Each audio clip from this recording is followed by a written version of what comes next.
Welcome to another workshop. This week we released a video called How to Build a Supply Chain That Pays You Back. All right? And the whole idea is to build an asset. So today what I wanted to do is do a workshop to cover some of the important concepts in that video. And hopefully it will explain a lot more of what I was trying to teach. Okay?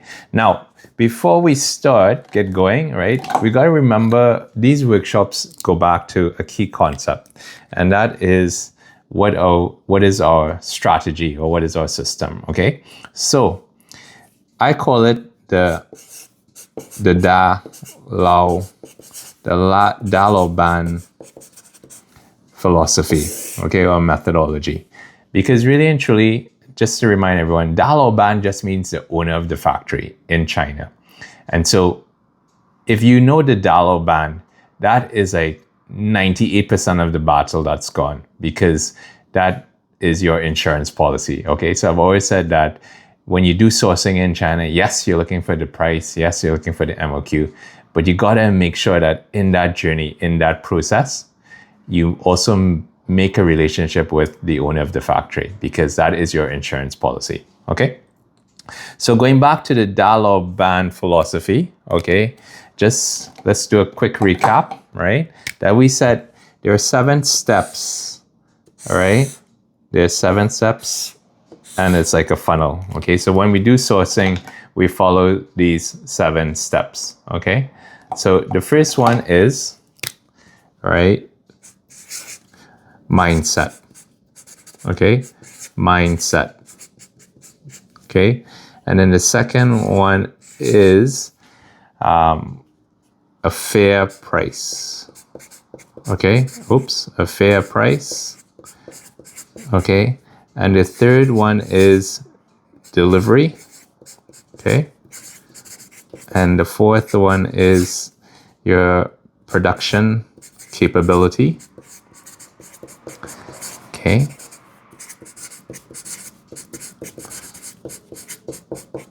And number 5 is the sales agent, okay? 6 is the factory. Well, I didn't draw my funnel big enough, but factory visit, okay? Good thing I got fat markers. These guys are amazing. And the 7th one is the Dalaban, right? Making sure you build a relationship with the owner of the factory, okay? So we started on some of these, and today I just wanted to continue on, and we're gonna focus more on this guy, right? Mindset.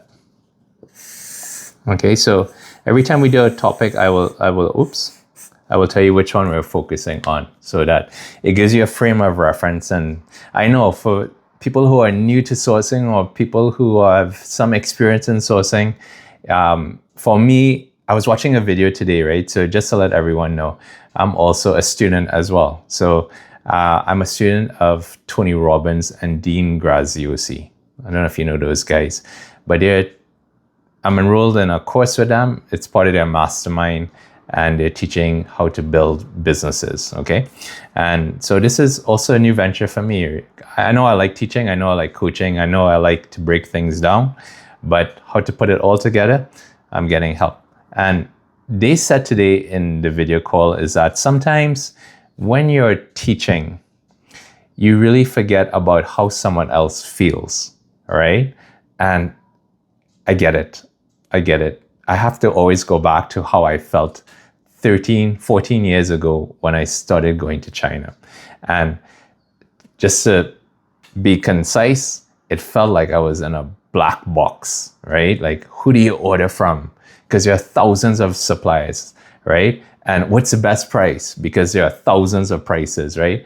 And what city are you in? Guangzhou, Xiamen, Fuzhou, Putian, Changsha. Like, whoa, where's that, right? And so it just feels like you're in this black box. And so when I look back at it, I'm trying to break everything down. And the one thing, it's so easy to get a price, right? If you're on Alibaba, you just, you hit the chat, you find a supplier, you go chat now, or send inquiry now. And then you just say, hey, what's your price? What's your MOQ? What's your delivery time? Right? Those things are very easy to do. You just ask a simple question, right? Of course, on the channel, we cover different tips and strategies how to get a fair pricing.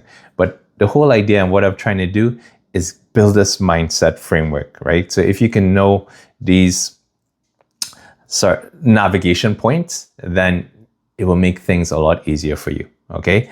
Because there is short-term sourcing and there is long-term sourcing, okay? So today we're gonna focus on long-term sourcing, okay?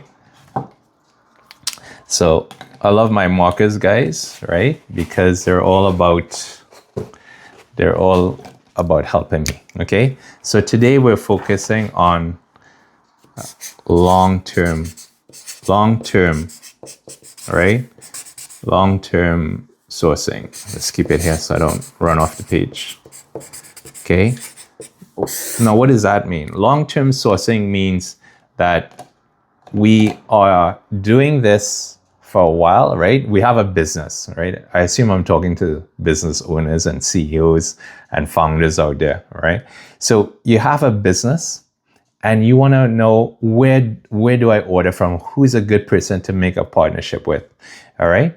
And so the whole idea is that, yes, there are volumes, thousands of suppliers. And that's the part that personally I don't like, because too many choices. You know that feeling? Too many choices and they all seem good. It's like a kid in a candy shop. Whoa, who to choose from? So we have to narrow that down into, funnel it down into one or two suppliers, right?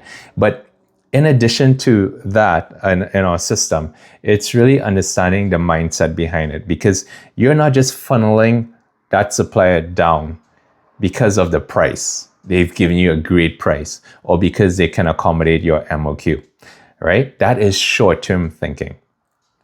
But long-term thinking is saying, okay, I'm going to do my due diligence and homework and, qualify the factory as best as I can. Number one, to minimize risk. And also number two, to build a long-term relationship, okay? So long-term sourcing goes back to, we are trying to do what? We are trying to build a partnership. Let's call it partnership, right? We're trying to build a partnership, okay? So why are we trying to build a partnership?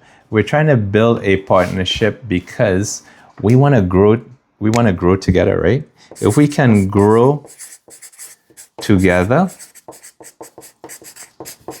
then guess what happens? If you can grow together, think about your best friend, since you've known since primary school or elementary school, right? You did elementary school, and then you went to high school, and then you went to maybe university, or all that stuff. Think about some of those guys. Or anybody else, right? You met somebody at some period of your life and you became best buddies, right? Or best mates if you're down in Australia, okay? But you can grow together. And when you grow together with someone, that relationship gets nurtured and flourished. You go through all the highs and all the lows, right? You go through the highs and lows, okay? That's really important to understand, that you're going through this, the highs and the lows together. And what that does is it starts to compound. And when it compounds, without you realizing it, you start to build what I call an asset. Okay? So many people would think of sourcing as just a transaction. I found, it's like you went to Amazon. Okay, so I needed to buy something on Amazon. I went on Amazon, I looked for a product and I clicked it. Okay, good price. Same thing, right? Good price, good reviews, all that stuff. You did your homework, you qualified them. Okay, exactly what we're doing here before you made the purchase. And then now you're saying, okay, the difference is with the supplier, you're going to do hopefully more transactions, right? Amazon is sort of like one and done. You don't even know who the seller is.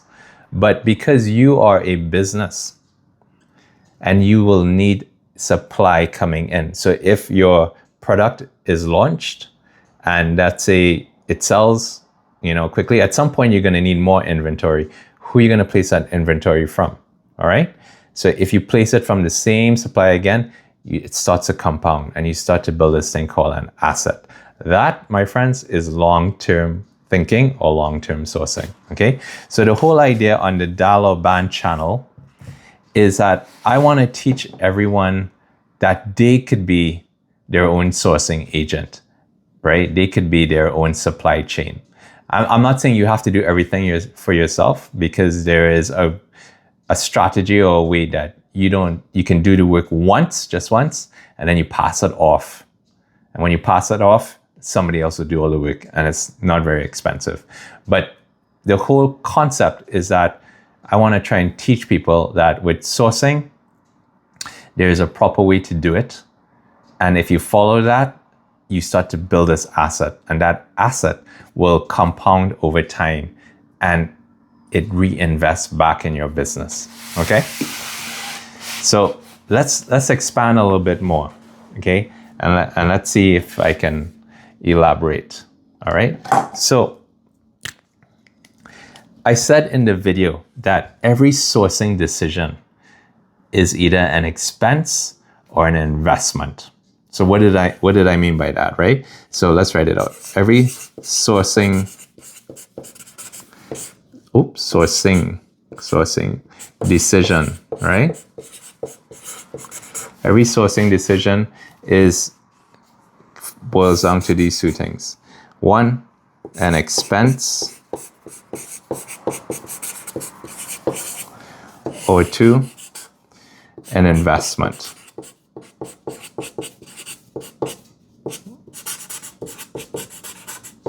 I think I have to slide this down more, or else the video editor is gonna get a little upset with me. Right? She's like, hey, Dwayne, half of it is off the page. That's what she told me in the last teaching video. I was like, okay. I apologize. Okay. Anyway, so every sourcing decision is either an expense or investment. So what do I mean by that? What I mean, right, is that when you look at it, you're gonna have to pay the money somewhere, and I call it capital, right? So you're spending the money into a supplier, and you're thinking, hey, fair deal, right? I've given you the money, and you've given me the goods, right? So that is an expense, okay? Naturally, right? So that is an expense, okay? But the question really is, an investment, you also have to pay the same amount of money. Make sense? Right? So if we're buying goods, we still have to pay the same goods. But instead of looking at, yes, I paid for COGS, right? Cost of goods sold, is that we're also paying the money. And the byproduct of that is that if you started off qualifying a really good factory, then you're investing in that factory to grow with. And all you're doing is really paying for the COGS, paying for the goods sold, right? But the way you develop the relationship is your ROI, right? The way you develop the relationship will give you your ROI, right? Return on investment. Follow me? So you're gonna pay for goods anyway, right? But the key here is that you've already qualified the factory that this is a good factory for the long term. Long term means you're projecting for 5 to 10 years, 5 to 8 years at least out that you want to grow with, right? And develop and introduce new SKUs, new products with, okay? So the ROI is at the way you handle the relationship, right? Because remember one thing is that there's so many factories in China selling the same product. But you have to choose one, maybe two, like as a backup. So out of these thousands, you've chosen this factory, and they appreciate that. If you find the right factory, they definitely appreciate that because they want business, right? Business is so competitive now, right? Everybody wants business, but you are not choosing the one based on the lowest price. You can if you want to, right? But I would suggest not to, because that means it's just transactional and not relational, okay? But when you invest in it, you're choosing them and they're going, wow. So you're starting to build a partnership, okay? So that ROI really is the partnership, okay? Okay, that ROI is the partnership. Okay, I hope that makes sense. Okay, so we don't, I don't know, maybe it's just me, right?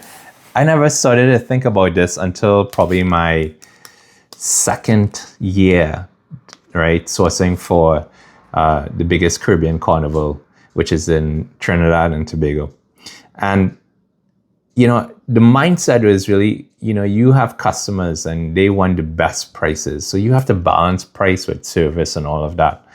But the thing is that I realized that, hold on a second, every year I would go to China for the Canton Fair, and it was like doing the same process over and over, right?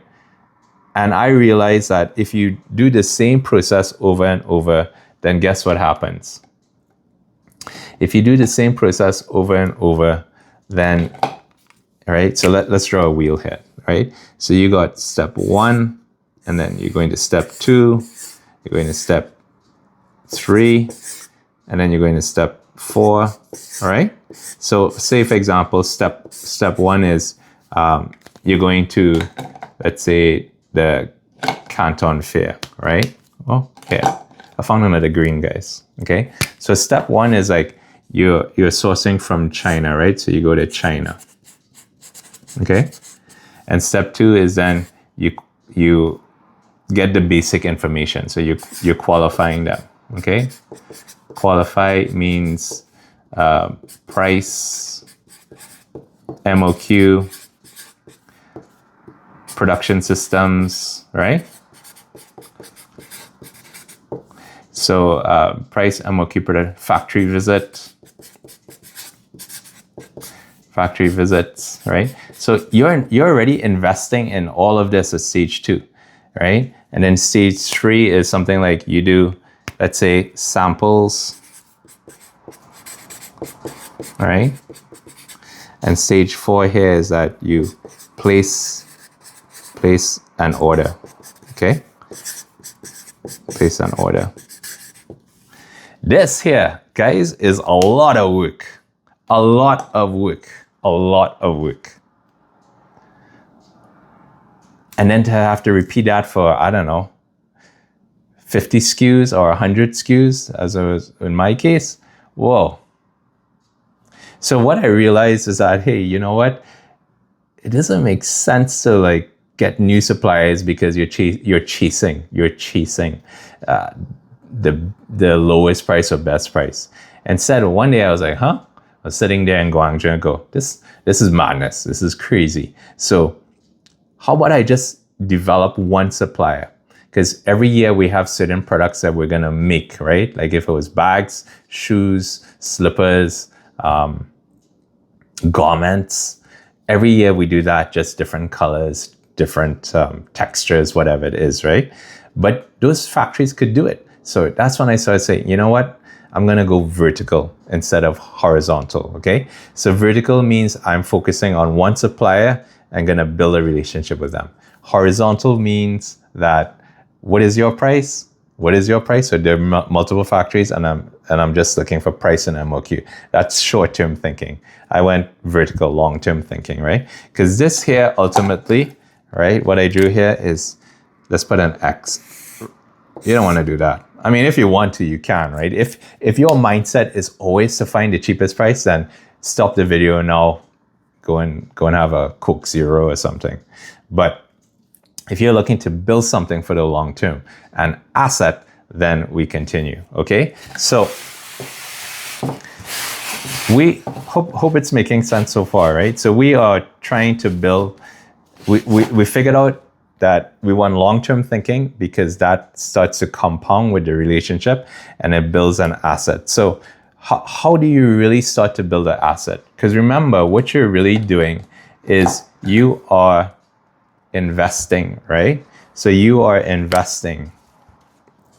Okay, remember I said every decision is either an expense or an investment, right? So what is the investment? The investment and it doesn't cost more, is that now you are looking at investing your time, right? Your time, your money, your expertise, right? With a factory, okay? Your time, money, expertise, right? Service with them, right? That takes a lot, right? So this here, when you look at it and you put this together, what are you doing? You're actually investing in equity. Okay? Equity. So if you invest, we got a slight problem.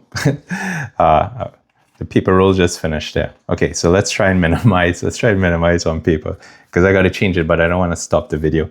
Okay, so you're investing in equity. So what does equity mean? Equity really means that what you're trying to do is you are building up value, right? So you're putting your time into something. It's like a stock, right? You put money into a stock, and hopefully you've chosen a good stock, like how you've qualified a good factory, and then over time that stock value will appreciate. Okay, so in our case, the money part is just the capital, right? The COGS, the cost of goods sold.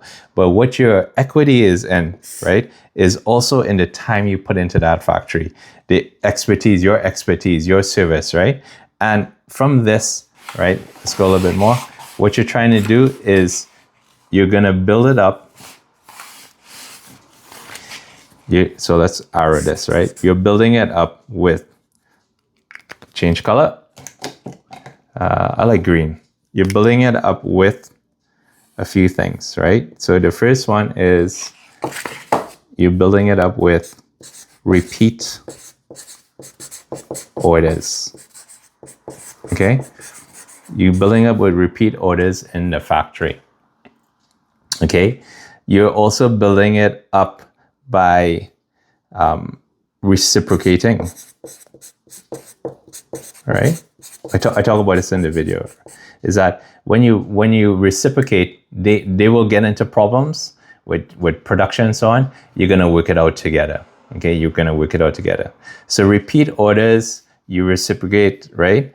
And you build a healthy relationship. Okay, because what really you're doing is building trust. All right? And when you build that trust, oh man, over time, guess what happens? Your equity that you invested in, so I said in the video, every time you send like a WeChat message, every time you visit China, every time you visit the factory, every time you say hello, every time you go karaoke, every time you have dinner together, every time you have a beer, any of that stuff is building the equity. You're building the trust, you're building the relationship. Every difficult conversation you have, and I've had many difficult conversations, from the price is too high or your price is getting too high to something like your quality is dropping, to the point of, okay, I gave you a warning, your quality is dropping. You didn't really listen to what I have to say, right? You didn't improve. So now I'm going to pull 50% of your order and give it to somebody else. Difficult conversations, right? But when you do those things, if with the right people, the relationship grows stronger, really strong. And guess what happens? Oh, okay. I hope this shows up here because I run out of people. So guess what happens is that when you do that, your investment in the factory, right, goes like this. Just like a stock price, it goes up, right? And let's call this one time. Okay, so this axis here is time, and this is your return. Okay, and this one here is your return. Whoop, a little scrappy. Okay, your return. So this is what I'm saying. This is the asset. Now, in a stock, the return is monetarily. Did I say that right? Monetary, right? So you put in an investment of, let's say, $100, and the stock appreciated to $1,000, right? So you 10x, right?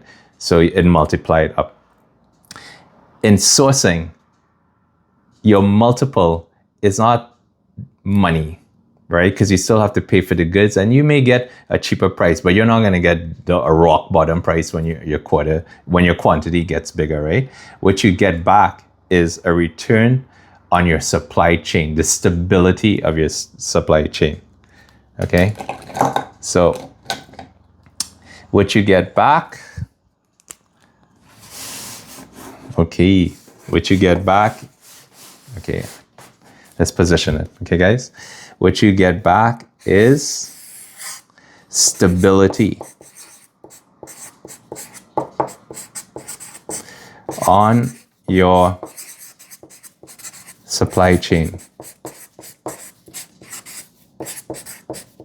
Okay, what does this mean, right? What this means is that you got to remember, whatever happens, you don't want your supply chain to go down. You don't want your supply chain to go down, because if your supply chain goes down, then you have no product to sell, right? Now, I know for people who are on Amazon, FBA, or any of these platforms, right? I spend most of my time in Asia, and when I'm over in Asia, it is Lazada and Shopee. So folks over in Southeast Asia, Lazada and Shopee. You don't want your inventory to go down, because if you lose your ranking, guess what? You're not at the top of the fold, right? You start to slip, and then nobody can see your profile, your selling shop, okay? So you don't want anything to break that supply chain. So that's why I'm saying your return is not like a stock where you get 10x your money, but you get 10 or 100 or 1,000x in this value of the service that the supplier will give to you. I hope that makes sense. So when there are problems, and there will always be problems, to think that even if you found one of the best suppliers, they will have problems. Machines will break down. A pandemic goes on, right? Typhoons happen at different points of time, and the whole factory shuts down. Yet still, you need your container. Whatever you do, if you build a relationship to get an ROI, right, to develop the asset, then what happens is that in those times when stuff happens, those factories will rally together to support your business, okay? In ways you cannot imagine as yet. And it all became because you started off with solid foundation. You chose a good factory, you vetted them for the 7 steps like we teach, and now that starts to compound. You did the hard yards up front, because the hard yards is really qualifying the factory. When I say hard, it's not extremely hard, but it takes time and effort, right? But if you do that properly from the beginning, guys, it's smooth sailing after that. Not going back, remember our circle there, not going back through that process every year, right? It's like one and done, okay? So check out the video that I released, because there's so many examples I put in there. One that really comes to mind is when we had that drought in the Panama Canal in 2022, I think, somewhere around there. And all the containers were stuck in Panama. So we had to air freight, unfortunately, very costly. But, those factories said, okay, Dwayne, we'll help you, and we'll put workers together and just tell us what to do and we'll do it. And when I look back, I'm like, they had no obligation to me. Yes, we had some history, but I felt like, wow, they were really doing this because of a really solid relationship, right? And when you get to that level, you can call your factories, right? I use WeChat, so I call them on WeChat, video call, whatever. And they're so willing to help you out because you've put in the equity in it, right? You've deposited currency in the bank, whether it's your time, your effort, calls, messages. Even today, as I'm recording, there is a World Cup going on. And one of our suppliers, Alan, who is the Dalo band, the owner of Amazing Action Bags. And if somebody needs a bag supplier, I will give you freely our contacts. He loves football. He loves Messi, right? We're chatting today. I just sent him a message today. Hey, World Cup is on, and England. I'm backing England, right? 2 days ago was England versus Mexico. That was a brilliant game. Anyway, so I just sent him, hey, World Cup's going on, because I know he loves football. He went to Germany and he watched the league over there, some of the professional games. So that is relationship equity. You're thinking about that because ultimately it's protecting your supply chain, so that if something happens, then your supply chain will not go down. I hope I'm making sense, right? So all these little things, they don't cost more money, but they cost time, right? And I know perhaps some people are like, what is the step 1, step 2, step 3 to do? But first of all, it starts with a mindset. And then in the video, the YouTube video, I list it all, right? Because let me just check here. I wrote some notes out. There's trust. You've got a history. You're communicating, right? You're problem solving together. There's a connection with the factory, and that connection is more than a transaction. It's more than what the invoice says, right? It is beyond the invoice.